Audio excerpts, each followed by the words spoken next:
Vamos lá? Esse com certeza é um dos temas mais difíceis, talvez o mais difícil que eu já tive o privilégio de ensinar e de pregar. Tá? Então, se alguma coisa sair fora, né, do normal, me perdoe já, tá bom? Ele é um assunto bastante difícil e eu cheguei à conclusão de que o motivo desse assunto ser difícil, semelhantemente ao amor, é porque a gente não quer que Deus seja quem Ele é. Na verdade, o Evangelho, como ele é, ofende a gente bastante, né? Ele nos incomoda bastante. Então, na verdade, não é que eu não sabia esse assunto, é que, na verdade, eu pude perceber, estudando nessas várias semanas, ou talvez meses que eu estou estudando esse tema, é porque eu acredito que eu mesmo não acreditava nele. É assim a gente percebeu no amor, né? Que quando a gente falou um pouquinho sobre o amor, que é Deus, foi contra muitas coisas que a gente acreditava, ou que a gente achava que sabia. E assim também é esse tema da justiça de Deus. Ok? Eu não tenho a pretensão de terminar hoje, e eu quero, na verdade, ficar bastante tempo nesse tema, se o senhor quiser. Só das coisas que eu anotei aqui, já são 6 mensagens, só em cima da justiça de Deus. Mas o senhor pode parar a hora que ele quiser, ele pode interromper a hora que ele quiser, ele pode mudar o assunto também. Ok? Então hoje, provavelmente, a gente vai tentar introduzir o assunto. Como eu sempre faço, eu libero vários textos para você meditar, como eu já pedi para vocês meditarem vários textos. Porque a ideia de Deus, irmãos, é que a gente o conheça. Amém? Diga assim: Deus quer que nós conheçamos. Tá? Essa é a vontade dele. Amém? Por quê? Porque quando ele vier, quando ele retornar, muitos já vão ter escolhido os falsos cristos. E o motivo dele revelar para nós o seu amor, a sua justiça e todos esses atributos que estamos aprendendo é para que nós não sejamos enganados. Tá?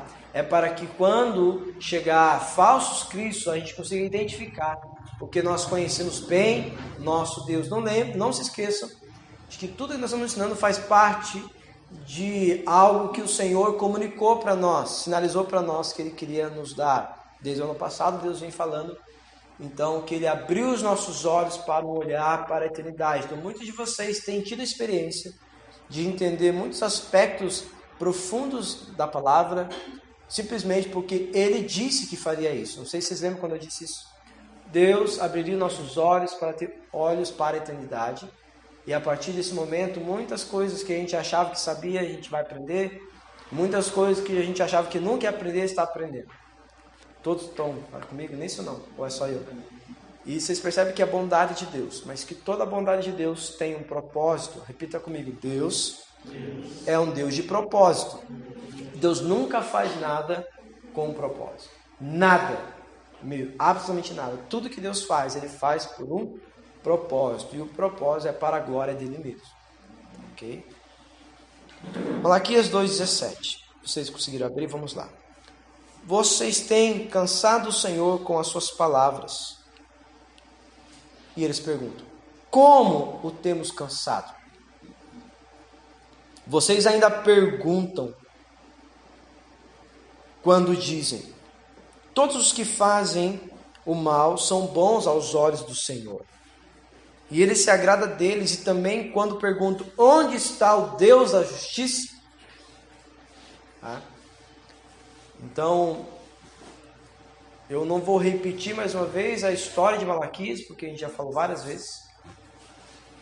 E quando nós estivermos concluindo essa etapa da justiça, eu vou fazer mais uma vez uma releitura de Malaquias, para você entender o motivo que eles chegaram a essa indagação.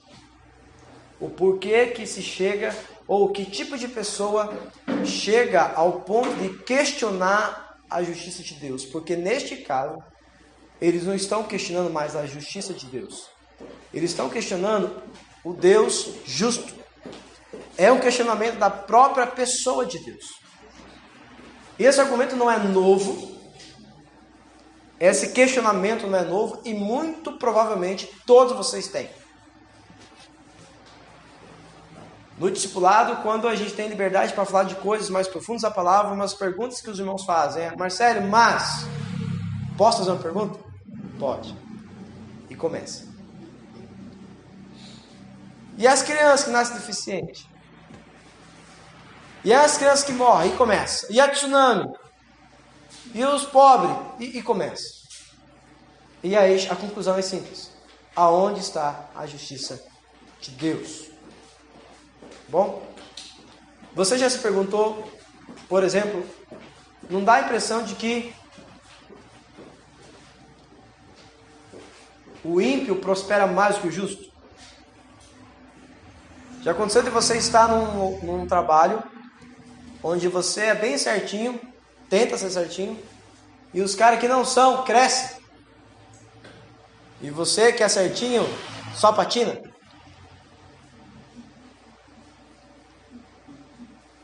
Eu, com o Dias e mais algumas pessoas que vocês conhecem, trabalhamos no presídio. É impressionante como alguns presos levam 10 tiros, né? E estão lá dando risada. Aí um pai de família leva um tiro no pé, de raspão, e morre. Você consegue entender o que eu quero dizer? A sensação de injustiça é muito grande.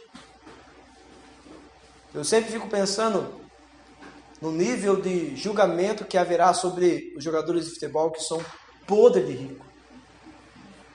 E a pergunta: Senhor, o senhor não está vendo isso?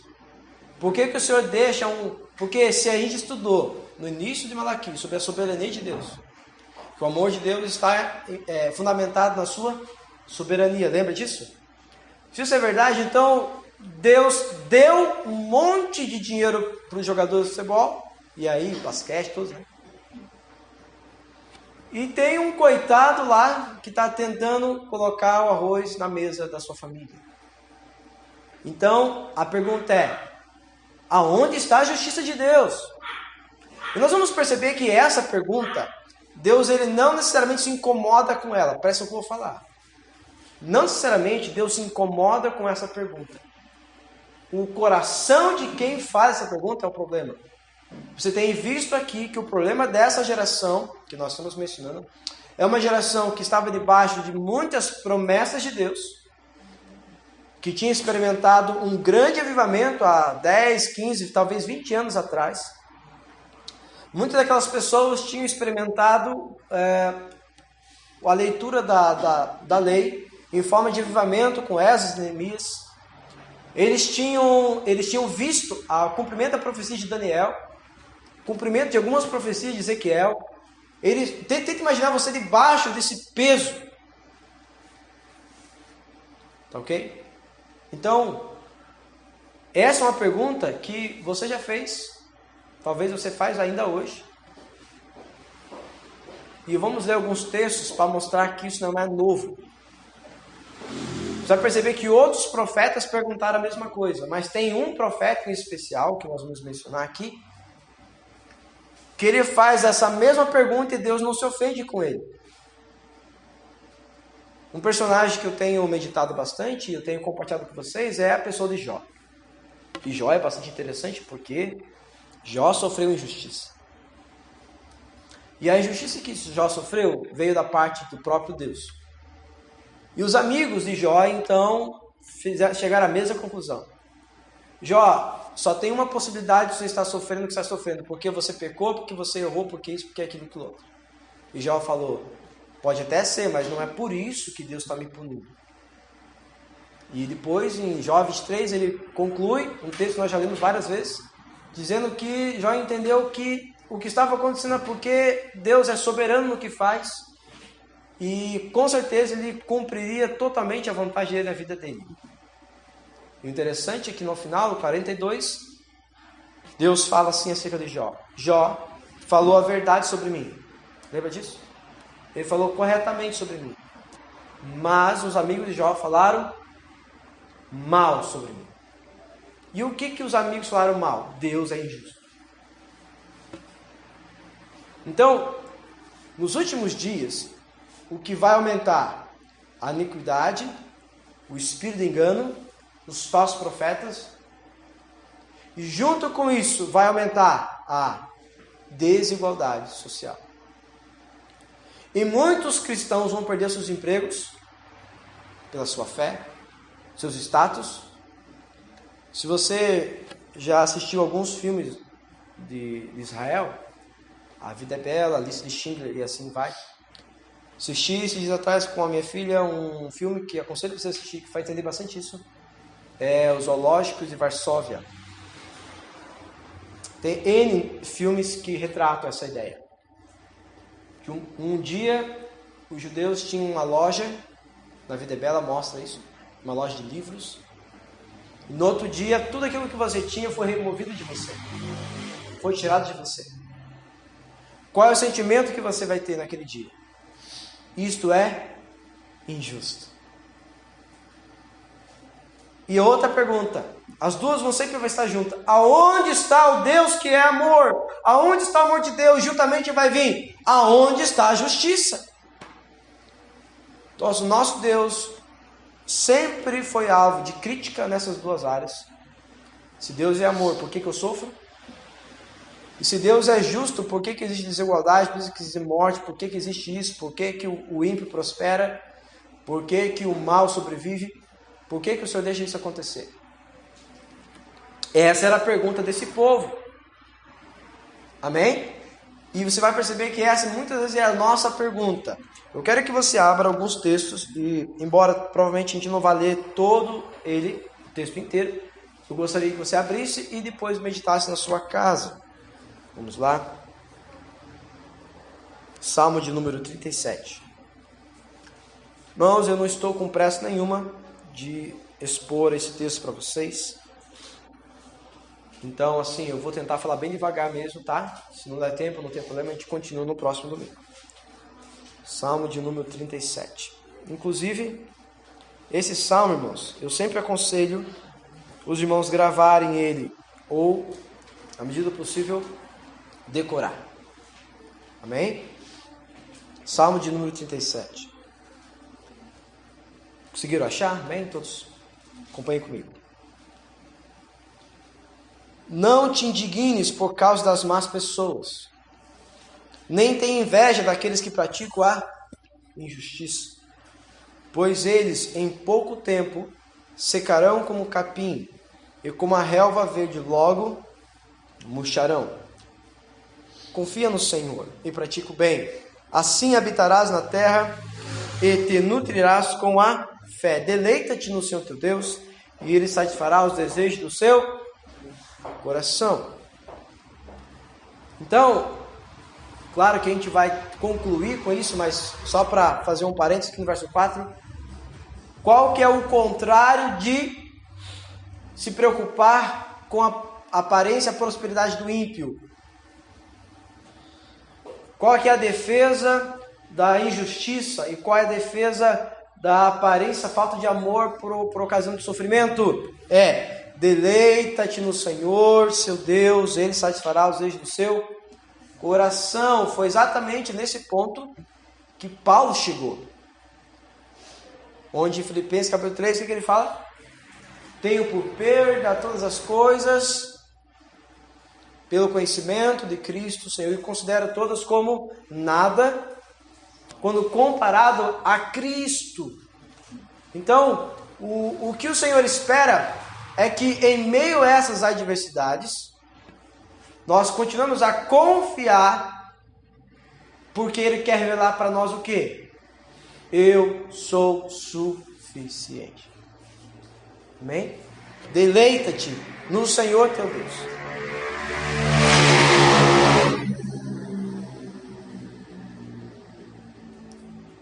Entrega o teu caminho ao Senhor, confia nele, e o mais Ele fará.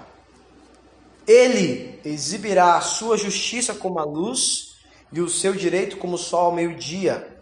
Aquieta-te diante do Senhor e aguarda por Ele, com paciência. Não te irrites por causa da pessoa que prospera. Olha aqui. Quem está escrevendo? Davi. Não é difícil entender por que ele está escrevendo isso. O Senhor me ungiu como rei, mas eu estou numa caverna com um monte de pobre, endividado, chamado Caverna de Adulão. E Saul, que me persegue, está prosperando. Tá? Então esse é um dos motivos que a gente pode entender o coração de Davi. Tá bom? Os meus inimigos estão prosperando. E eu tenho que ficar me escondendo. Tá? Então, qual a resposta de Deus para ele? Eu sou suficiente. Tá? Confie em mim, deleita-te em mim. E nós percebemos que Davi aprendeu, né? Tanto aprendeu que nós temos o Salmo 23. O Senhor é meu pastor e nada me faltará. Lembra disso? Verso 7. Aquieta-te diante do Senhor e aguarda por Ele com paciência. Não te irrites por causa da pessoa que prospera, nem com aqueles que tramam perversidades. Deixe a ira e abandona o furor. Não seja impacientes. Não te inflames, pois assim causará mal a quem? A quem você vai causar o mal? A você mesmo. É fácil? Vamos lembrar de alguns textos. O Sermão da Montanha. Bem-aventurados sois quando fores injustiçados por causa do meu nome. Outro, Pedro. Vocês não devem submeter apenas aos líderes bons, mas aos maus também. Essa é a vontade do Senhor. Bom? E Pedro vai dar o exemplo de quem? Nada mais, nada menos que o próprio Senhor Jesus. E ele como mudo, lembra? Lembra de Estevão? Senhor, não. Eles não sabem o que fazem. Perdoa-os. Jesus, mesma coisa. Senhor, eles não sabem o que fazem. Perdoa-os. Entregue àquele que julga justamente.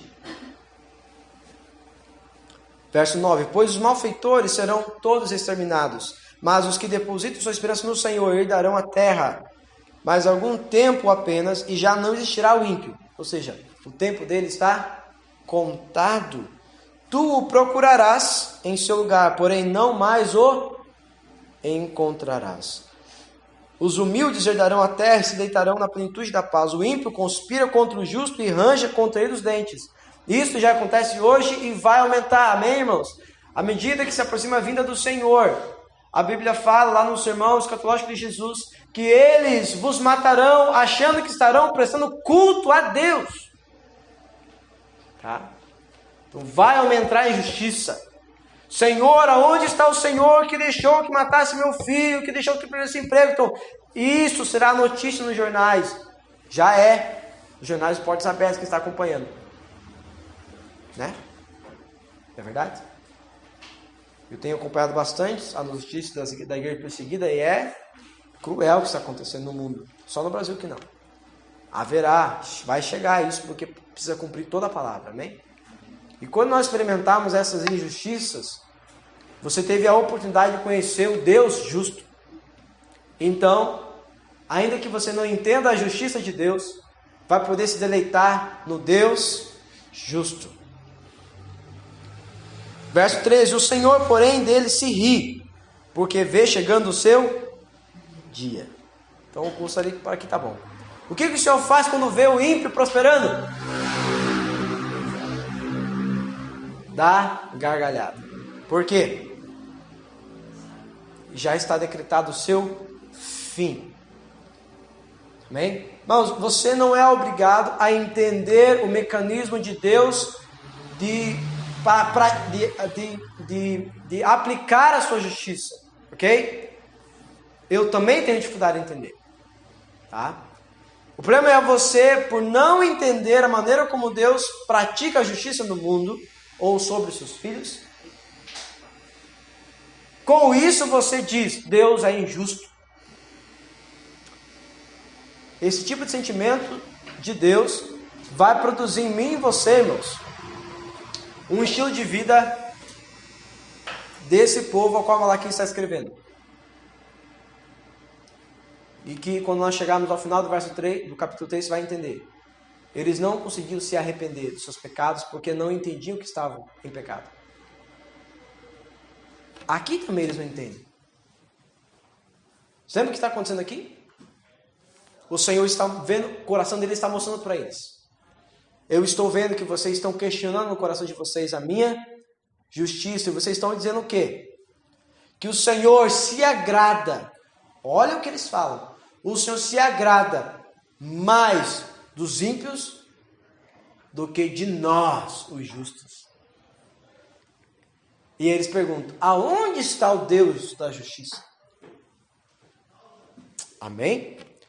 Vamos ler outro salmo comigo. Salmo de número 73. Então ainda estamos numa parte de introdução, amém? Estamos falando que esse argumento deles é um argumento que existe na Bíblia, a Bíblia toda, existe no nosso coração também, ok? E logo vamos tentar explicar a justiça de Deus. Salmo 73 também é muito legal. Asaf diz o seguinte, um salmo de Asaf, verso 1. Com toda certeza, Deus é bom para Israel. Ou seja, para todos quantos cultivam um coração sincero. Quanto a mim, os meus pés quase tropeçaram, por pouco não escorreguei. Porquanto eu acumulava a inveja dos arrogantes, ao ver a prosperidade desses ímpios. Olha o que ele está confessando. Asaf, tudo bem, Deus é bom com a gente, mas o que estava acontecendo comigo? Verso 3, eu acumulava a inveja dos arrogantes, ao ver a prosperidade deles. Quantos, assim como Asaf e assim como eu, já teve inveja da prosperidade dos arrogantes, dos ímpios? Talvez nós temos até hoje. Por que não eu? Não é assim que a gente faz? Verso 4. Eles não passam por crises e sofrimentos e têm o corpo esbelto e saudável.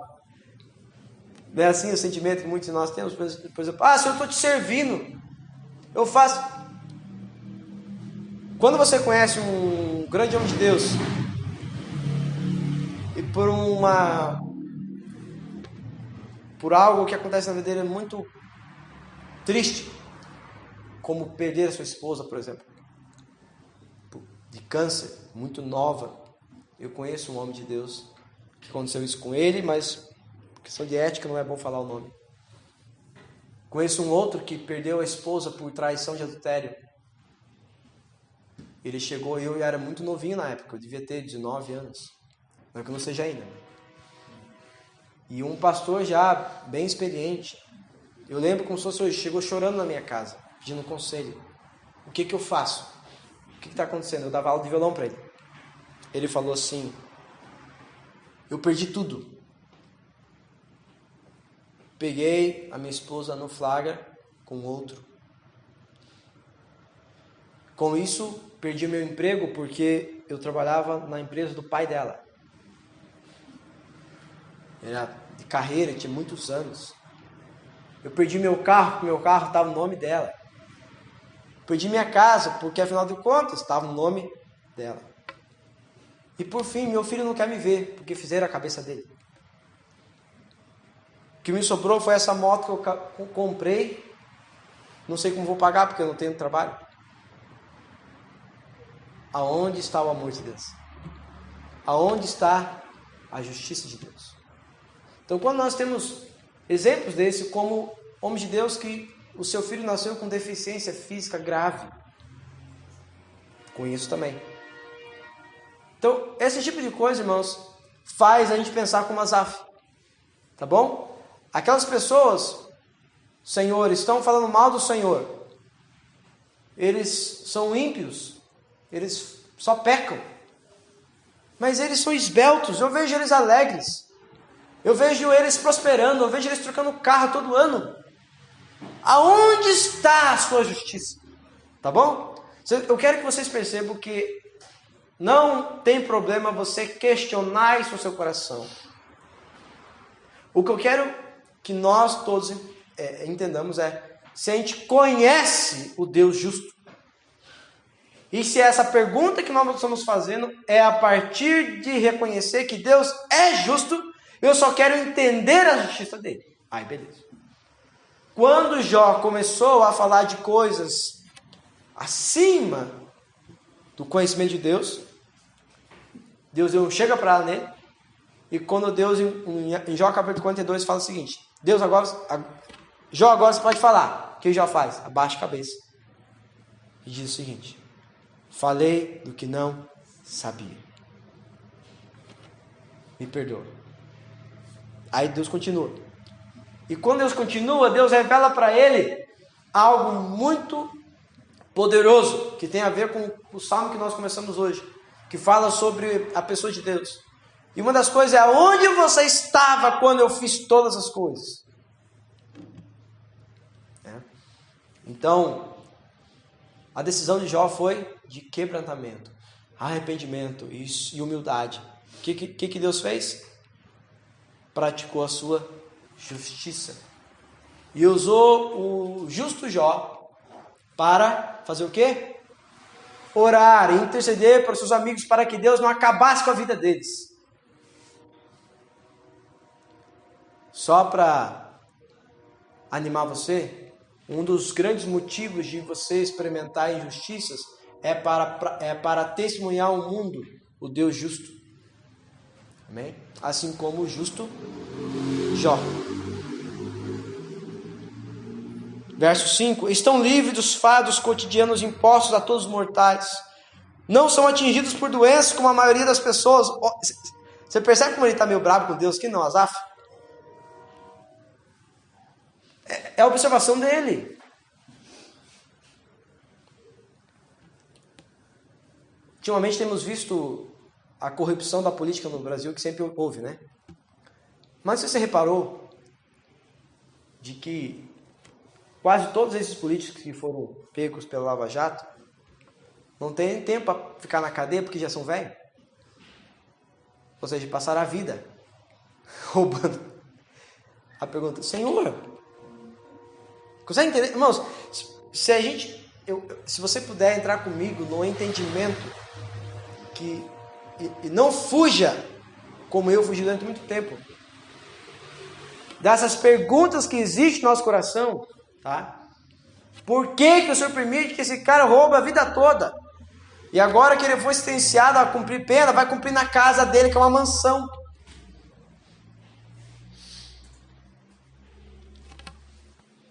Por isso a soberba lhe serve de colar, e em seu orgulho se veste de violência.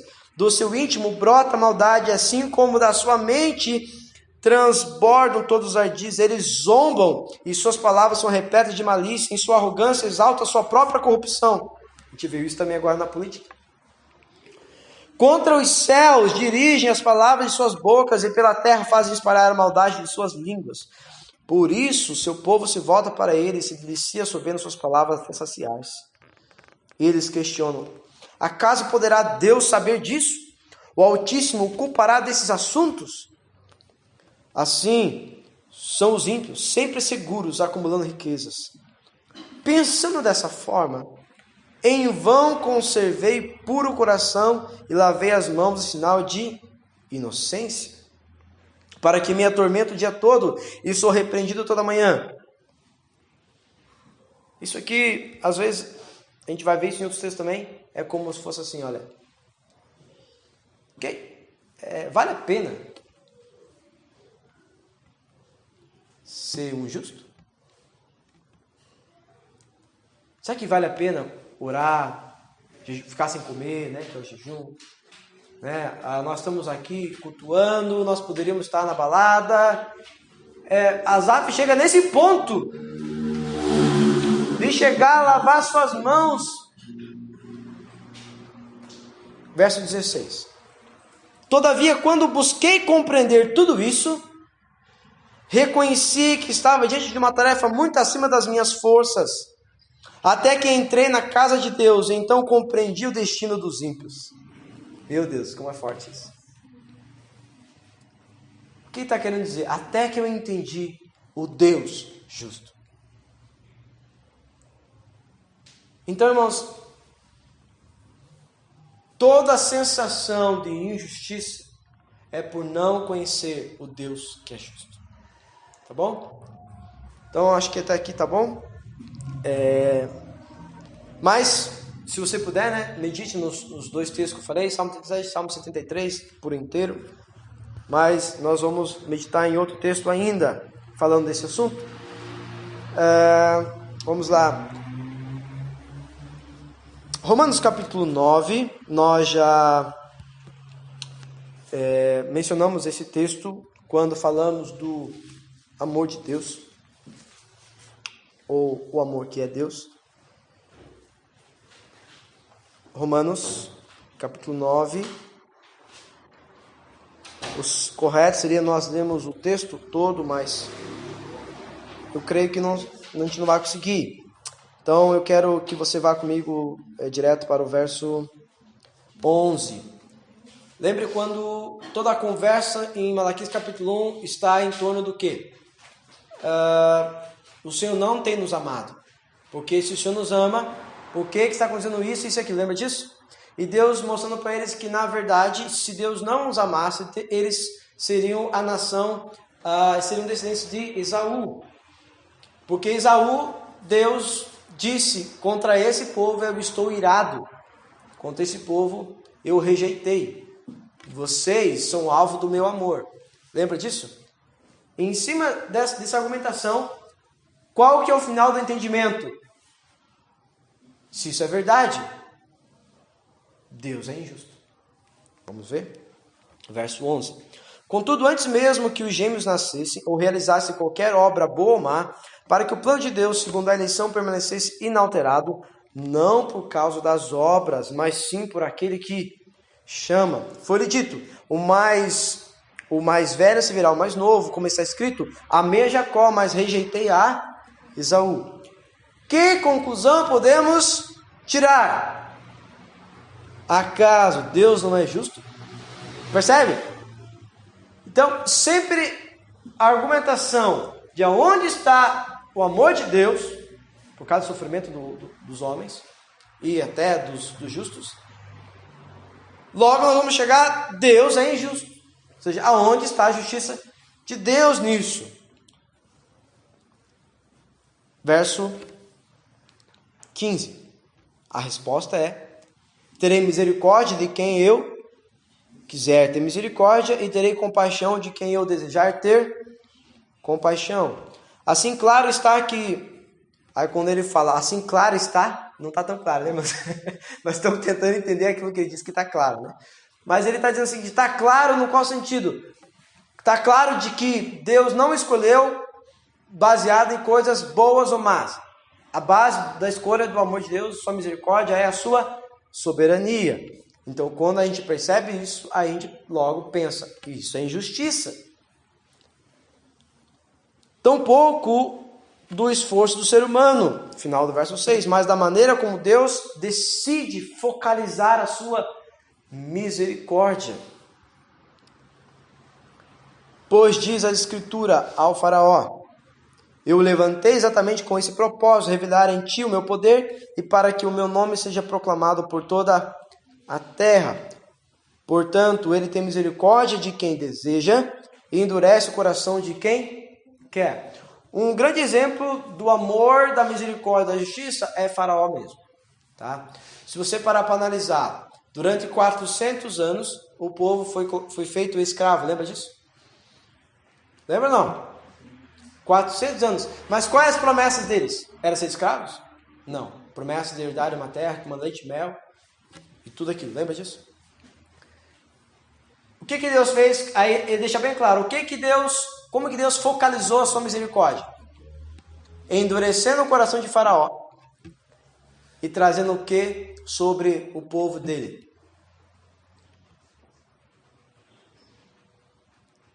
O que Deus fez? Permitiu que o povo experimentasse o quê? Sofrimento. E à medida que o povo tentava reclamar um pouquinho, o que Faraó fazia? Aumentava ainda mais o seu trabalho. Quando Deus usa Moisés vai falar com o Faraó. E o que Deus faz com o coração de Faraó? endurece para... Então, agora tenta imaginar, você é o povo de Deus que está experimentando escravidão por 400 anos. Você não teria uma visão como de Asaf? Eles estão fazendo coisa errada conosco. O Senhor manda o juízo sobre eles, mas não adiantou de nada. Lembra? Porque foram 10 pragas. Mas até a 9ª praga, o que aconteceu? Nada. Eles continuam sorrindo, Senhor, e a gente continua escravo. Consegue entender? Mas Deus vai focalizar a sua misericórdia em quem? No povo dele. E quando Deus retira o povo, Deus derramou juízo sobre todo o lugar. Mas ele focalizou a sua misericórdia sobre quem? Sobre o seu povo. O anjo da destruição da morte passou e matou todos os primogênitos, inclusive o filho de Faraó, que era considerado Deus. Literalmente. E depois disso, o povo saiu ileso. Lembra? E quando o povo saiu ileso, eles chegaram e se depararam, marchando pelo deserto, na frente do Mar Vermelho. E quando eles chegaram na frente do Mar Vermelho, o que aconteceu? Eles começaram a reclamar. Senhor, Moisés, você tirou a gente de morrer lá para morrer aqui. Você consegue perceber a sensação de justiça? O mesmo pensamento de Asaf. Mas vale a pena te servir? 400 anos de escravo. Aí o Senhor dá um gostinho de vitória para nós. Quando a gente acha que tá bem, a gente olha para trás que está vindo o exército. Vai trucidar a gente. Deus então fala para Moisés, por que você está falando comigo? Deus dá uma dura em Moisés. Pega esse cajado, toca na água e vai se abrir o mar, vocês vão passar. E eles passam. Eu tento imaginar que eles não passaram andando, porque deveria ser massa, né? Passar desfrutando aquele ambiente, não é verdade? Do milagre, né? Um aquário vivo, né? Para a direita e para a esquerda. Sim ou não? Devia ser uma coisa maravilhosa. Mas provavelmente eles passaram correndo porque o exército estava vindo. Só que quando eles chegam em terra firme do outro lado, o que Deus faz? Fecha o mar. Por que Deus fez isso? Para cumprir sua justiça.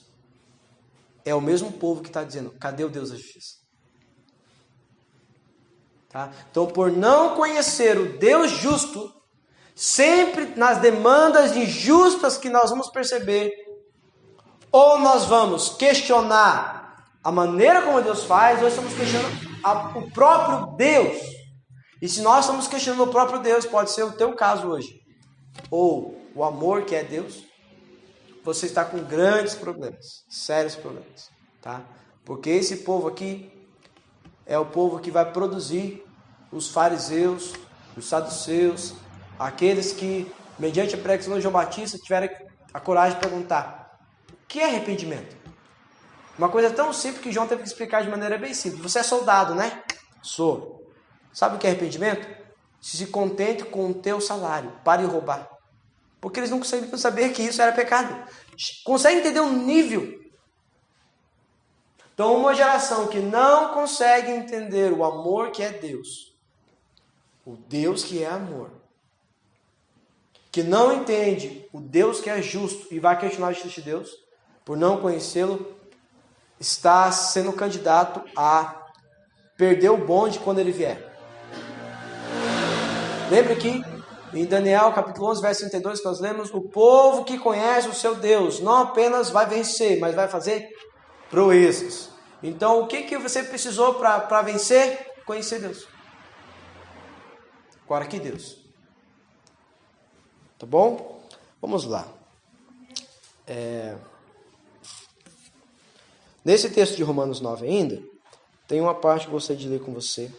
Só um minutinho aqui que eu vou achar.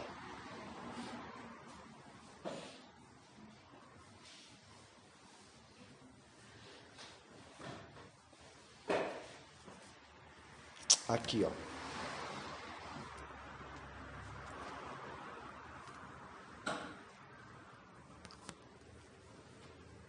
verso 22. Mas o que tens a dizer se Deus suportou com muita longanimidade os vasos da ira, preparados para a destruição, porque desejava manifestar a sua ira e tornar conhecido o seu poder, a fim de que fossem conhecidas as riquezas da sua glória para com os vasos da sua misericórdia, que preparou com grande antecedência para glória. O que está querendo dizer? Quando Deus olha para o ímpio, ou para a aparente prosperidade do ímpio, o que está acontecendo? Que Deus está usando para com eles do que? De longanimidade. Mas isso é suportável para Deus. Deus suporta, Deus ri, porque sabe o fim deles, mas Deus está suportando. Então o que ele está querendo dizer é o seguinte: tenta imaginar Faraó dando risada do povo, está entendendo isso? Moisés faz uma praga. Ele lembra que a figura que Deus usa de linguagem, ele usa os sábios, os adivinhos do Egito, e desmancham aquele juízo de Deus. E Faraó dá risada. E o povo faz o quê? Cadê Deus, Moisés? Isso acontece 9 vezes. Ok? Durante 9 vezes. O que Deus está fazendo? Suportando com longanimidade para o quê? Para demonstrar a sua misericórdia para quem? E ele vai dizer: suporta, com, verso 22, com os vasos da ira, preparados para a... Por que Deus ri? Por que Deus dá gargalhada? Vocês não entendem os meus planos. Tenta imaginar, você está ali 400 anos. Você não vive 400 anos, mas é possível que você já era bem velhinho e viveu 100 anos ali.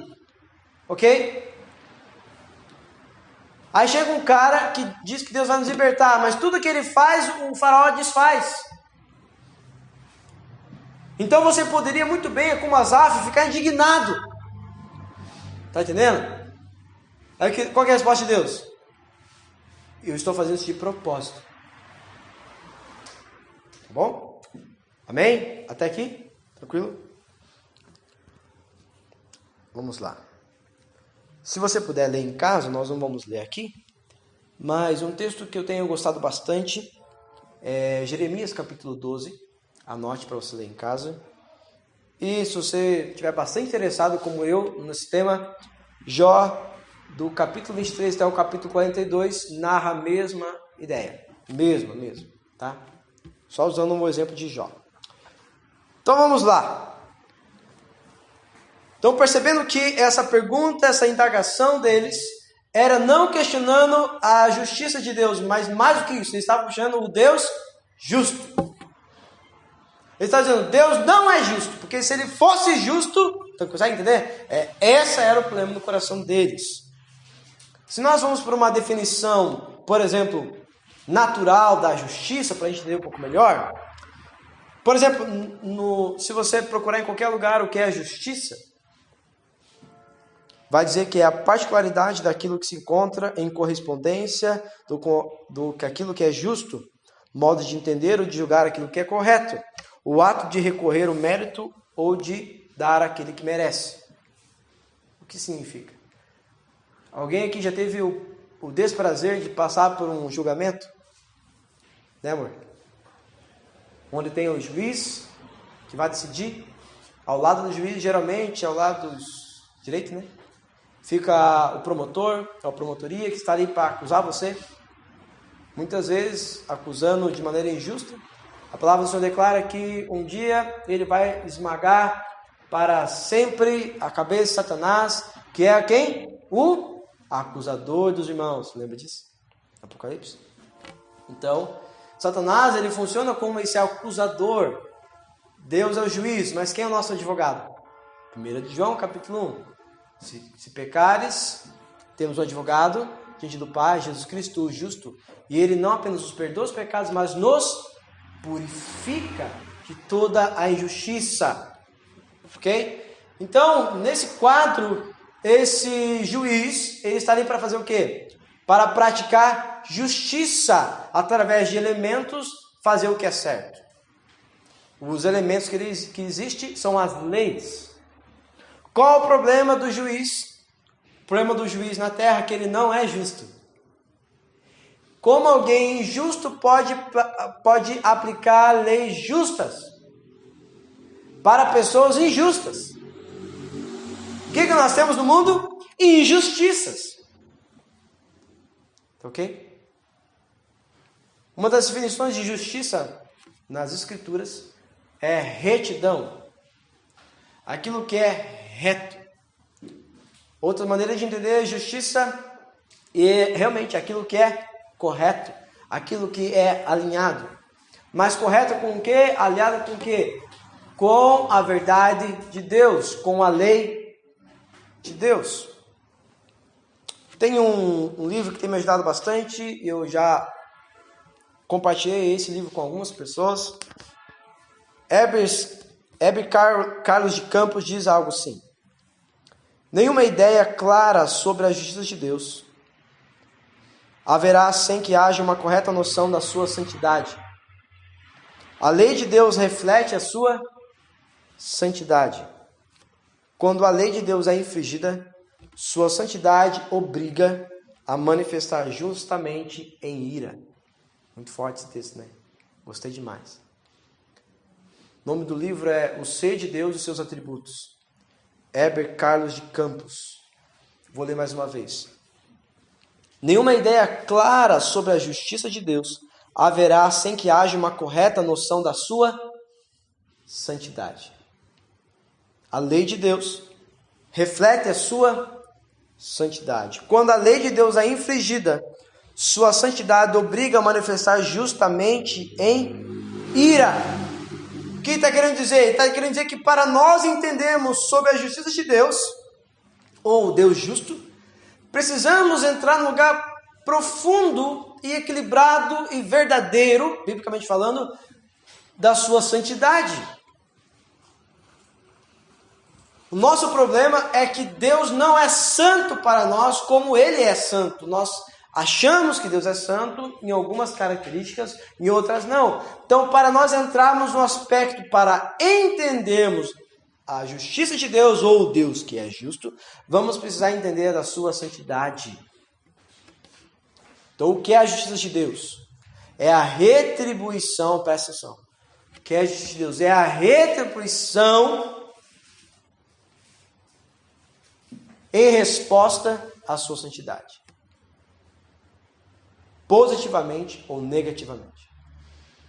Positivamente, nós vamos poder aprender um dia, não vou ensinar isso agora, só nos estudos, um dia quando a gente estudar sobre isso. Tem a ver com recompensa, galardão, que todos os justos receberão se naquele dia forem encontrados merecedores.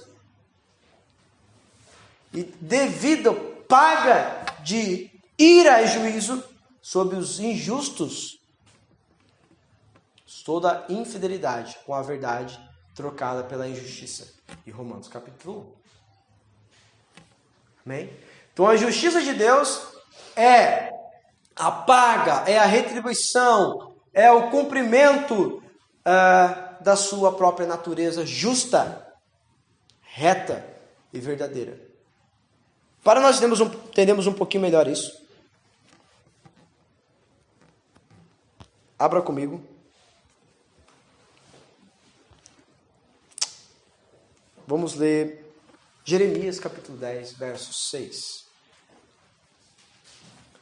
Então agora nós vamos para o primeiro tópico, para nós entendermos a justiça. Quando nós terminarmos todos os tópicos, nós vamos voltar para Malaquias. E nós vamos daí de Malaquias do 2,17 até o Malaquias capítulo 3, que vai explicar para aquele povo qual é a resposta de Deus para eles. Porque se eu ler para vocês agora a resposta de Deus para eles, sem poder explicar, provavelmente não vai te ajudar em nada. Como não ajudou eles também. Depois que Deus falou, eles ficaram assim. Tá? Eles fingiram que entenderam. Como que a gente sabe que eles entenderam? Que eles não se arrependeram. Todo aquele que compreende a santidade de Deus, compreende o amor de Deus, compreende a justiça de Deus. Lembra que a última indagação deles realmente era a questão da santidade, que nós falamos que Deus estava falando com eles sobre exatamente a falta de temor, a falta de zelo, que produziu neles o quê? Lembra daquilo? Imoralidade sexual a ponto deles terem problemas. Lembra disso? Então, você percebe que uma coisa leva a outra, irmãos? O falso evangelho, o evangelho que não está correspondendo com a verdade de Deus, produz em nós um estilo de vida depravado, decorrente do quê? Deus não é santo. Cadê o amor de Deus? Cadê a justiça? Abriram lá? Jeremias, capítulo 10, verso 6. Então vamos tentar definir um pouquinho melhor para nós aqui, embora a gente não vá conseguir fazer isso muito, mas vamos ler alguns textos demonstrando que a justiça de Deus, para nós entendermos o Deus justo, precisamos entender a santidade de Deus. Porque para nós, santidade está apenas relacionado com o aspecto de Deus, da sua moralidade perfeita, ou seja, Deus não faz nada de errado. Mas calma lá. Porque esse nada de errado, muitas vezes não compreendido à luz das Escrituras, vai ser um problema. Porque qual que era a acusação deles? Parece que Deus se agrada do injusto. É essa a conclusão que a gente chega. Então a santidade de Deus não é apenas, porque também é, o aspecto da moralidade perfeita, ou seja, Deus não... Quando em Tiago capítulo 1 diz que Deus não tenta ninguém pelo mal, porque Deus não é mal. Ok? Por exemplo, se a gente não entende bem isso, a gente não vai entender o fato de que Deus se ira bastante. Aí tem gente que fala assim, não é que Deus se ira, veja bem, não é bem isso. É isso mesmo. E muito mais do que você. Se você é uma pessoa irada, não queira ver Deus irado. Não queira. Já escutou alguma pessoa falar assim? Você está bravo? Não me queira ver bravo. Aí o cara está bravo muito, né? Mas não me queira ver bravo. Não queira ver Deus bravo. Essa é a verdade. Deus estava muito feliz com Moisés. Mesmo assim, Deus falou aqui para Moisés, se você me vê, o que acontece? Pensa um Deus que amava Moisés. Chamava de meu amigo, aquele que fala face a face. Mas ele disse, se você me vê, já era. Tá? Consegue entender o que quer dizer? Então, a santidade de Deus é uma das coisas que a gente precisa entender com mais clareza, para entendermos com mais clareza a sua justiça. Verso 6 de Jeremias 10. Isso é uma das grandes definições da santidade de Deus. Não existe ninguém semelhante a ti, ó Senhor.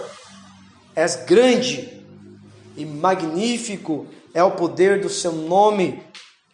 Quem não te temerá, ó Rei das nações? Pois a ti se deve o amor reverente, pois é o temor do Senhor. Porquanto entre todos os sábios das nações, e em todos os seus reinos não existe nada nem ninguém que se possa comparar à sua pessoa. Entretanto, o Senhor é o Deus verdadeiro, e Yahvé é o Deus vivo, o Rei eterno. Quando ele se ira, toda a terra treme. As nações não podem suportar o seu furor. Mas foi Deus quem pensou e formou a terra por meio do seu poder e firmou o mundo com a sua sabedoria. Foi o Eterno quem estendeu os céus mediante o seu entendimento. Você percebe que a santidade de Deus não é só o fato de que ele é perfeito, no aspecto de que ele não peca? Quando nós falamos que Deus é santo, santo, santo, está dizendo que ele é maior do que tudo que nós possamos pedir, pensar ou imaginar. Como diz Efésios capítulo 3, verso 20. Esse nosso Deus, quando nós falamos que ele é santo, nós estamos dizendo que ele é distinto de tudo e de todos. E se esse Deus se ira, a terra treme. E se esse Deus decidir acabar com tudo, ele faz. sem pedir permissão para você. Porque Ele não te deve nada. Esse tipo de argumento sobre Deus é tão assustador que é esse tipo de argumento que vai produzir a raiva, a ira do anticristo sobre os cristãos. E a raiva dos ímpios contra nós também. Porque destrói completamente tudo aquilo que a gente acha que a gente pode, sabe ou consegue. Remove todo tipo de sabedoria. Deus abate quem quer, eleva quem quer, pune quem quer, ama quem quer. Mas uma coisa que Ele não pode fazer, deixar de ser justo, porque justiça faz parte da sua santidade. Ele não pode deixar de ser quem Ele é. E porque Ele é isso, Ele não pode vir hoje. Porque Ele não quer matar você com o ímpio. Consegue entender? Quando no 2 Pedro capítulo 3 ele diz, sabe por que o Senhor parece que está atrasado? Porque Ele não quer que ninguém se perca. Senhor, mas deixa nós removemos o joio. Está atrapalhando o trigo. Você não tem condição de saber a diferença. Significa que se o Senhor viesse hoje, provavelmente a gente seria punido junto com o joio. Por quê? Porque ainda não é a hora. Amém, irmãos? A Bíblia diz que basta o santo santificar ainda mais. E o impuro. E o sujo se sujar ainda mais. Você consegue perceber, irmãos? E aí, 2 Pedro capítulo 3 vai dizer o seguinte, que se esses dias serão assim, quem é que pode salvar? Não é assim que ele fala? Que se o Senhor não tivesse abreviado aqueles dias, nem o justo se salvaria. Porque Deus não pode deixar de ser quem Ele é. Tipo assim, quando Ele vier, irmãos, Ele não pode assim, ser uma pessoa para o Felipe e ser outra para a Cat. Ele é justo e pronto. E por Ele ser justo, Ele precisa praticar a justiça, que é pagar exatamente a maneira como você lidou com a sua santidade. E a pergunta, como que nós lidamos com a santidade de Deus? Existe alguém aqui que pratica toda a lei, sem desviar nem para a direita nem para a esquerda? Se Paulo, que era irrepreensível, caiu do joelho diante de Jesus, e você que é um pecador desgraçado, miserável. Porque Paulo, quando ele diz que ele era irrepreensível, está dizendo que na prática da lei, ele fazia tudo e mais um pouco, a ponto de estar abandonando sua família para perseguir os cristãos, que isso tinha a ver com os zelotes, tinha a ver com a maneira de deixar pura a religião judaica. E quando ele teve um encontro com a verdade do seu pecado, o que ele falou? Miserável homem que sou. Quem me livrará? Quem pode me livrar? Ele disse, eu, o pior dos pecadores. Amém? Então, primeiro tópico é, o que significa a justiça de Deus e o que é a verdade do Deus que é justo? E nós falamos então que a justiça de Deus está relacionada com a sua santidade. Significa que Deus não pode deixar de ser justo. O que significa também? Acompanhe comigo dois textos maravilhosos. Você não precisa abrir se você não quiser, mas se quiser anotar, é Isaías 33, verso 22. Posso também compartilhar esse PDF com todos, bem tranquilo também, tá?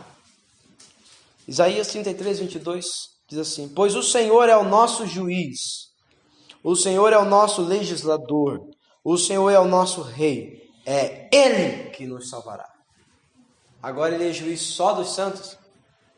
Não, irmãos. Então é o seguinte, o que significa a justiça de Deus? Mais uma vez, a prática do Deus justo, ou seja, a paga, a retribuição que Ele dá, a maneira como nós respondemos ou não à sua santidade. Amém? Ficou claro isso? Então tá.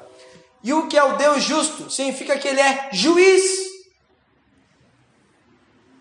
E ele não é juiz dos santos. Ele é juiz de todos. E por que ele é juiz? Porque ele é santo. O que significa santidade? Significa que ele fez. Então ele tem direito porque ele fez. Ele sustenta. Ele tem direito porque ele sustenta. Dele, por ele, para ele. Então quem é que pode questionar a justiça de Deus? Aquele que não entendeu o Deus justo. Mesmo exemplo que ele vai usar em Romanos capítulo 9, que ele vai dizer, o oleiro não tem poder sobre o barro. Ou o barro pode falar para o oleiro que tipo de vaso ele quer ser. E ele diz que o oleiro tem tanto poder sobre o barro, porque pode fazer do mesmo barro vaso de honra e vaso para desonra. O oleiro, se quiser, ele vai fazer aquele barro, vai fazer aquele vaso com aquele barro e vai colocar no banheiro para ser pinico. Vaso de desonra. E do mesmo barro, ele faz um vaso de flor para ficar uma flor bonita. E as pessoas vão falar, que lindo. Quem decide? O dono do barro. E todos nós somos o quê? Barro. Literalmente. Do pó. Não é argila, né? Do pó, da terra. Não é assim que nós somos feitos? Criados. Deus tem poder para exercer o seu juízo, porque Ele é o juiz de toda a terra. Por quê? Porque Ele é santo. Ele é santo, santo, santo significa que Ele é distinto e superior a tudo e a todos. Ele é rei dos reis, seus senhores. Ele é o juiz de todos os governantes. Então Ele pode, deve exercer a sua justiça sobre todos que praticaram o que é incorreto ou injusto. Então o que significa o Deus justo? Que Ele é juiz. E Ele vai praticar a justiça porque Ele não pode negar a si mesmo. Amém? Quando Ele fez todas as coisas, quem lembra da série Nunca Fui Sobre Nós? Diz que no princípio criou todas as coisas e Ele é o princípio. Ele falou que com justiça. Significa então que tudo que Ele fez através da sua justiça, de maneira reta, de maneira perfeita. Talvez essa seja a melhor maneira para você entender. São palavras que tentam expressar quem Deus é impossível. É impossível. Amém? Glória a Deus. Um outro texto é Salmo 7, verso 11. Salmo de número 7, verso 11. Deus é o juiz. Deus que demonstra a cada dia seu extremo zelo. Então, meus irmãos, uma outra coisa que eu fico maravilhado de estudar sobre esse tema é de que o zelo da sua santidade o obriga a praticar a sua justiça. Ele tem tanto zelo por ele mesmo, por sua santidade, para se manter santo, que esse zelo promove justiça. E quando ele percebe que os homens estão praticando injustiça, existe um cálice de paciência de Deus. Quando a gente for estudar sobre os atributos de Deus e todos eles, sobre a sua imanência, por exemplo, você vai perceber que Deus ele é paciente. E a sua paciência não é a mesma coisa da sua longanimidade. E a gente vai perceber que Deus tem uma paciência, tem sim, mas ela tem um limite. Existe um cálice. Quando, se não me engano, no mar de vidro, em Apocalipse, eles olham para o Senhor e dizem: Senhor, até quando? Até quando, Senhor? O Senhor não há de vingar o nosso sangue. O Senhor falou o quê? O cálice não está cheio. Irmãos, existe um cálice de paciência, de longanimidade de Deus com os vasos da ira. Ok? E haverá um dia que Ele vai despejar esse cálice. Amém? Então, a justiça de Deus tem a ver com a retribuição de como os homens lidam com a sua santidade. E por zelo da sua santidade, Ele retribui aqueles que praticam injustiça com o cálice da ira de justiça. Amém até aqui? Para Deus. Como nós não vamos conseguir continuar devido ao horário, eu quero só introduzir uma ideia para que a gente possa compreender um pouco melhor esse assunto e preparando nosso coração para a próxima. Se você tem desejo muito grande, assim como eu, de aprender a conhecer Deus, eu coloquei um texto esses dias, acho que foi hoje no grupo, como compartilhei outros também, diz que se você quer se esforçar para alguma coisa, se esforce em conhecer o Senhor. E conhecer o Senhor tem a ver em conhecer a sua justiça, ou Deus que é justo. E então leia Jeremias, ok? Leia Jeremias e Lamentações de Jeremias, leia até você enjoar. Embora você não vai enjoar, então leia bastante vezes.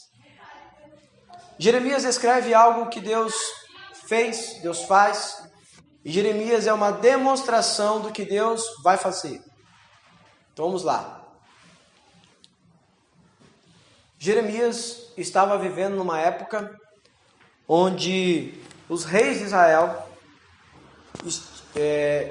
já tinha transbordado o cálice da paciência de Deus, e Deus usou a Síria para promover juízo que ele já tinha predito através de vários outros profetas, inclusive Isaías, mas paga ou retribuição ao que foi profetizado, ao que foi declarado pelo próprio Deus através do profeta Moisés e depois Josué no livro de Deuteronômio, que diz que o Senhor retribuiria com o quê? Morte. E exatamente foi o que aconteceu. O povo de Israel, ou as 10 tribos, lembra que se dividiram as 10 tribos? Ao contrário da tribo de Judá e Benjamim, que ficaram aqui conhecido como tribo de Judá. E quando a Síria entrou, matou muita gente, e foi muito feio o que aconteceu. Mas com o povo de Judá, Deus falou que não seria assim, porque Deus havia prometido que dessa descendência viria o Messias, ou o rei à semelhança de Davi, de 2 Samuel capítulo 7. O que acontece é que Deus chegou também que o cálice dele estava transbordando, por causa, o Robson compartilhou essa palavra aqui conosco, do filho de Ezequias, um homem chamado Manassés, que foi terrível para o Senhor. E como Deus não tinha uma aliança com Ezequias, mas sim com a nação, embora Manassés, até fico surpreso com isso na Bíblia, a Bíblia é um caixinho de surpresa às vezes para nós, Deus perdoa Manassés ao final da sua vida. Ele morre muito feliz e deixou um estrago enorme para a nação. Então, o filho dele, chamado Amon, permanece em pecado, faz coisas terríveis para o Senhor, e o cálice da ira de Deus vai transbordar. Só que o cálice da ira de Deus vai transbordar no reinado de Josias. E você lembra que nós falamos de Josias? Lembra que não lembra? O avivamento que esse cara operou foi uma coisa maravilhosa. Maravilhosa. No meio do avivamento, Deus usa Jeremias. Durante o reinado de Josias, Deus usa Jeremias. E Jeremias escuta algo da parte de Deus. E o que Jeremias escutou? Exatamente isso. Jeremias, eu me cansei desse povo. Um povo que me abandonou. Eles fizeram o que é mal aos meus olhos, a ponto de fazer pior que as nações ímpias. Eles acabaram sacrificando seus próprios filhos no meu altar. Terrível. Tenta imaginar o povo de Deus fazendo aquilo que era pior que os outros faziam. Só abrir um parênteses aqui. Uma vez escutei um grande homem de Deus chamado Miguel Nunes. Eu não lembro agora de onde ele é, mas anote o nome dele. Tudo que você ouvir dele é bênção. Até hoje não vi nada ruim. Ele fala um espanhol, um castelhano que é gostoso de ouvir. Não é? Geralmente os pregadores assim, eles pegam muito rápido, você não consegue entender, né? Mas Miguel Nunes é maravilhoso. Miguel Nunes falou uma coisa que eu nunca mais vou esquecer e seguiu o conselho dele. Ele disse o seguinte: se você quer conhecer Deus, você precisa ter uma mentalidade bíblica. E se você quer conhecer as Escrituras, você precisa conhecer bem o Antigo Testamento. Levei a sério. Hoje, eu acho que eu leio mais o Antigo Testamento que o Novo. Aprendi a amar o Antigo Testamento. E aprendi também com um grande homem de Deus, dizendo que Deus não tem Antigo nem Novo. Deus tem uma Bíblia. Deus é o Deus da Bíblia. Nós separamos, Deus não faz separação. Fazendo esse parênteses, eu quero mostrar para vocês que Deus vai usar a experiência de Jeremias para ensinar exatamente nosso problema de entender a justiça de Deus. Por quê? Porque Deus escolheu uma nação, na verdade Deus escolheu um homem chamado Abraão. E Deus escolheu que a partir de Abraão, Deus abençoaria todas as famílias da terra. Então Deus tem um plano para abençoar todas as famílias da terra? Sim. O que os homens fazem? Não concordamos com esse plano. É injusto. Consegue entender a ideia? Deus vai então trabalhar na humanidade para remover toda a ideia da injustiça. E Deus usa Abraão. E Abraão se torna a nação de Israel. E a nação de Israel se torna Judá. Né? Porque foram... E a história acaba ficando depois então com Judá ali. Deus vai usar a experiência de Jeremias e o cativeiro da Babilônia, o retorno da Babilônia e a ponto de chegar em Malaquias para mostrar o que Deus faz, como Deus faz e como ele vai acabar. Se você quer entender de maneira bem simples o Deus justo, você precisa entender o Antigo Testamento, precisa entender como Deus usa Israel e como Deus usa Jeremias. Então, voltando agora ao exemplo de Jeremias, Deus falou assim para Jeremias: Jeremias, eu vou levar esse povo de Judá para o cativeiro da Babilônia. E vocês ficarão lá durante 70 anos. E qual é o objetivo? Purificar o coração de vocês da idolatria. Qual que era o objetivo de Deus? Santificar o povo, não destruir. O que aconteceu com os reis que ouviram a profecia de Jeremias? O filho de Josias. Foi o quê? Não, na verdade não vai acontecer isso, não. Na verdade, eles prenderam Jeremias, porque Jeremias profetizou contra o povo. Eles falaram que Jeremias era inimigo. Vão entendendo agora que tipo de igreja nós seremos antes quando o Senhor voltar, ok? Porque aqueles que profetizam só coisas ruins são nossos inimigos. Deus é um Deus de coisas boas. Consegue entender a importância negativa que a teologia de prosperidade provocou em nós? Porque todos aqueles que pregam o verdadeiro evangelho hoje em dia são inimigos até do povo de Deus. Jeremias não foi diferente, foi preso, foi massacrado. Se não fosse pela mão de Deus, ele teria morrido preso num lugar. Sabia disso? Ele estava preso, eu não lembro certinho da história, mas Deus moveu, milagre, ele foi liberto lá e não morreu queimado. E o que aconteceu é que Deus falou o seguinte: avise eles, testemunhe sobre eles, porque eu não quero matá-los, eu quero corrigi-los. Irmãos, toda palavra que eu e você damos, pregamos, ou nós deveríamos pregar, é a mesma coisa. Lembra quando nós estudamos sobre a função do profeta? Que era o atalaia, que era o quê? Ele avisava que estava vindo. Quem? O inimigo. Só que nesse caso, quem é o inimigo? Jesus. Só que ele é inimigo de quem? Do pecado, irmãos. Da injustiça. Romanos capítulo 1 diz que ele vem dos céus com ira para retribuir todos aqueles que suprimiram a verdade pela injustiça e transformaram a glória do Criador na criatura. Pregar o Evangelho nada mais é do que avisar: ele está vindo. E ele está vindo não para matar você, mas se você não converter. O que Jesus respondeu?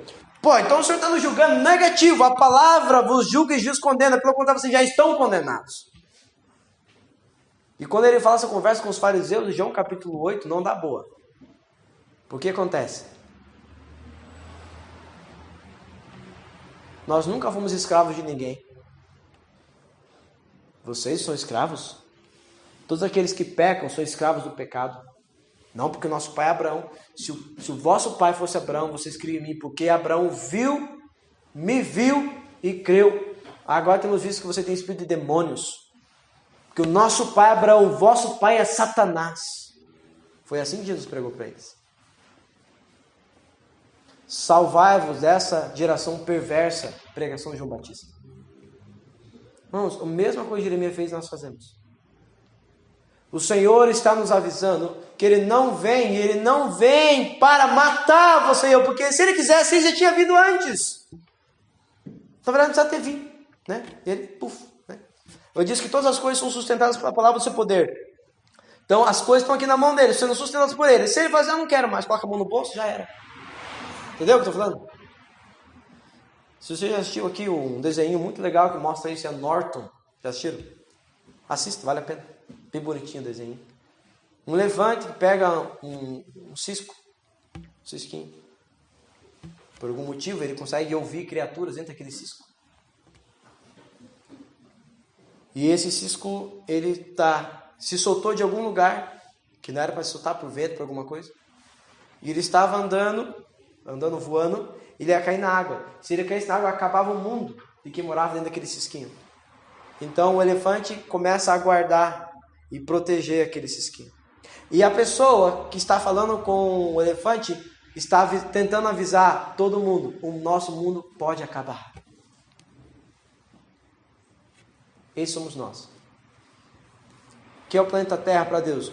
Menos que um cisco.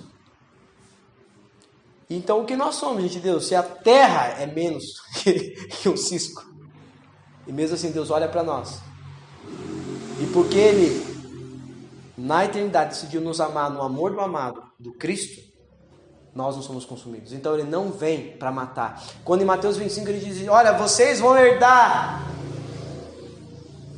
as trevas, que está preparado para quem? Para Satanás e seus demônios, não para os homens. Nós temos o privilégio de entrarmos na salvação, mas temos uma grande responsabilidade: avisar o mundo que Ele está vindo. Amém? Então, retomando a história de Jeremias, o povo não era para morrer, não era para sofrer, irmãos. Não sofrer no sentido de morrer, tá? Ser torturado como foi. Mas como eles não receberam nem a exortação de Jeremias para se arrependerem e para se submeterem ao governo de Nabucodonosor. Sabe o que Jeremias está falando? Deus vai usar um rei ímpio para purificar as suas impurezas. Se submeta. Ninguém precisa morrer aqui. Eu vou usar ele para purificar a idolatria do coração de vocês. Irmãos, é possível a gente imaginar que Deus esteja fazendo isso no Brasil? Usando os impuros para mostrar nossas impurezas. Porque é isso que Deus fez com Nabucodonosor. Sabe o que mais? Deus fala para Jeremias. E depois, olha o que Deus faz. E depois, eu vou usar de justiça contra a Babilônia, por ela ter castigado vocês. Meu Deus, é terrível isso. Tenta imaginar o que eu estou falando. Eu vou usar a Babilônia para corrigir vocês, mas porque ela maltratou vocês, eu vou corrigir ela. O problema é que vocês têm a misericórdia sobre vocês. Eles não. Então, toda longanimidade que Deus dá aos ímpios é matéria-prima para Deus julgá-los. Consegue entender? Por isso que quando a gente entende de Deus, a gente precisa pregar o Evangelho. Porque todo mal que eles fizerem para você, Deus usa para punir eles. Está entendendo? É a mesma coisa que vai acontecer. A Bíblia diz que caiu a grande Babilônia, a grande prostituta. A Bíblia diz que acontecerá nos últimos dias também. quando o Senhor voltar, Ele vai fazer a mesma coisa de volta.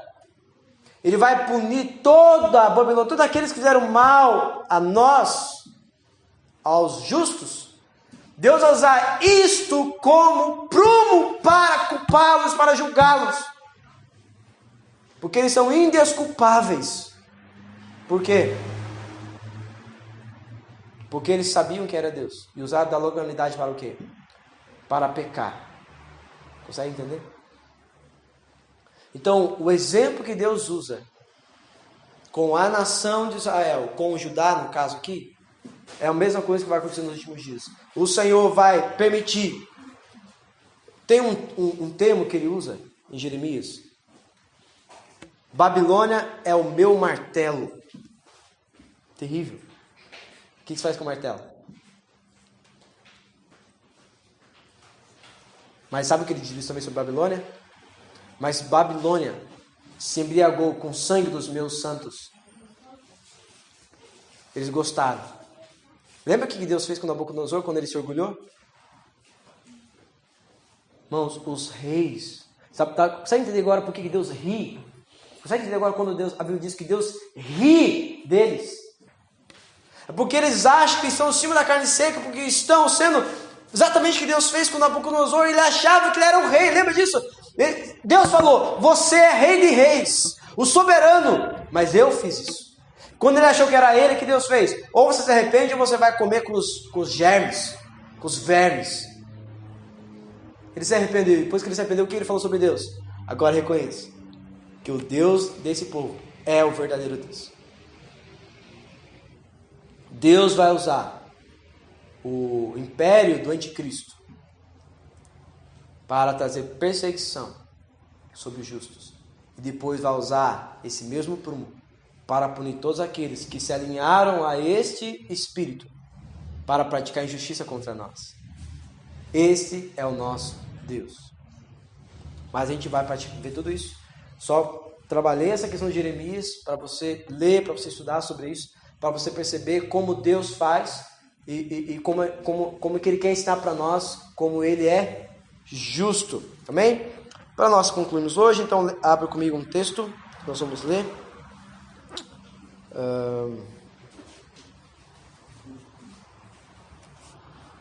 Só um minutinho aqui. Preciso escolher um, né, irmãos? Para terminar, tem que escolher um, né?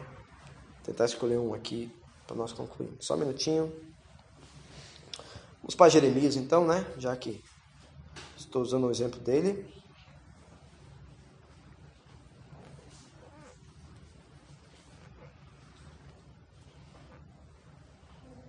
Aqui, ó. Jeremias capítulo 12.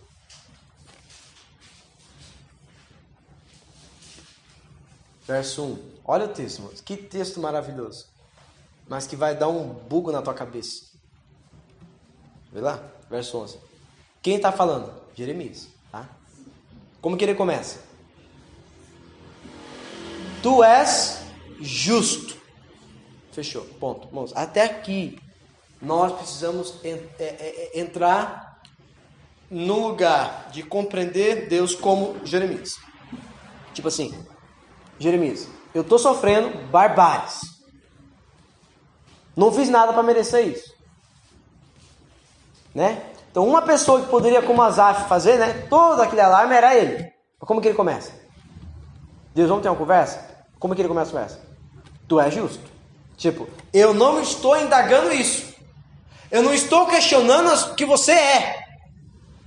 Eu só não estou entendendo como o Senhor está fazendo isso. Consegue perceber a diferença ou não? Como que começou o povo em Malaquias? Me parece que o Senhor gosta mais deles do que da gente. É diferente, consegue entender? É o questionamento, irmãos. Então, nós devemos sim entrar e entender os tempos, discernir o que Deus está fazendo, sim. Nós podemos perguntar para Deus, Deus, não estou questionando que você é justo, tá? Mas vamos lá, para cá. Senhor, por que nós temos tantos órfãos na cidade? Você pode perguntar, mas não questiona que ele é justo. Pergunte para você, porque quando você pergunta, na verdade, Deus está entrando em parceria com você. Você lembra de Abraão? Senhor, mas o Senhor vai matar o justo com o ímpio? Nunca farei isso. Eu sou justo. Mas, Senhor, se tiver 10, não mato. Por causa dos 10, não mato. Não destruo por causa dos 10. Então, não tem problema eu e você questionarmos as injustiças que acontecem. Por que um é pobre? Por que o não tem? Por que ele nasceu sem perna? Irmãos, nós podemos, e quando a gente pergunta com o coração correto em Deus, Deus responde. Não em ira. Tu és justo, ó Senhor. Quem sou eu para questioná-lo? É assim, irmãos, que nós temos que perguntar para Deus, com o coração humilde, reconhecendo que Ele é santo, que Ele pode matar a gente se Ele quiser. Quem não entendeu isso, analisa a Zafira.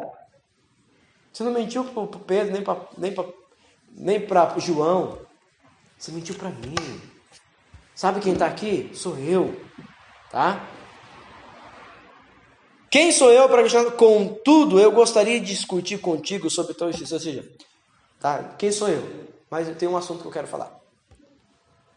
A gente precisa ter coragem e ousadia para conversar com Deus sobre os assuntos, só que sem questioná-lo em sua natureza.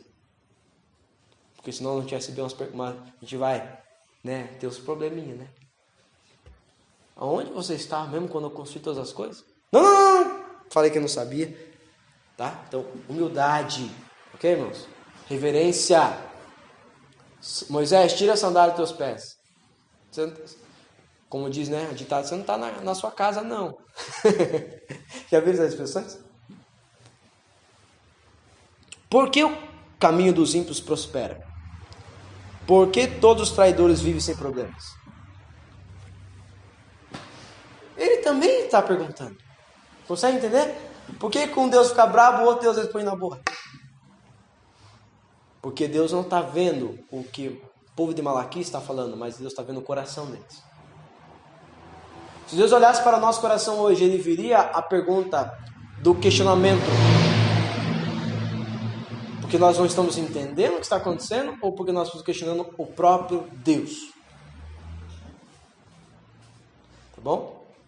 Amém? Então, vou deixar essa pergunta aí para vocês. Amém? Deus, Tu és justo, mas vamos lá, vamos conversar sobre isso. O que está acontecendo? Tá? Irmãos, uma das orações nós vamos fazer é essa, tá? Beleza? Uma das orações que nós vamos fazer, nos dizer é, Senhor, me explica. O que Deus explica a partir de agora para eles? Exatamente a história que eu contei agora. Como Deus estava fazendo as coisas, tá? E sabe qual é a resposta de Deus?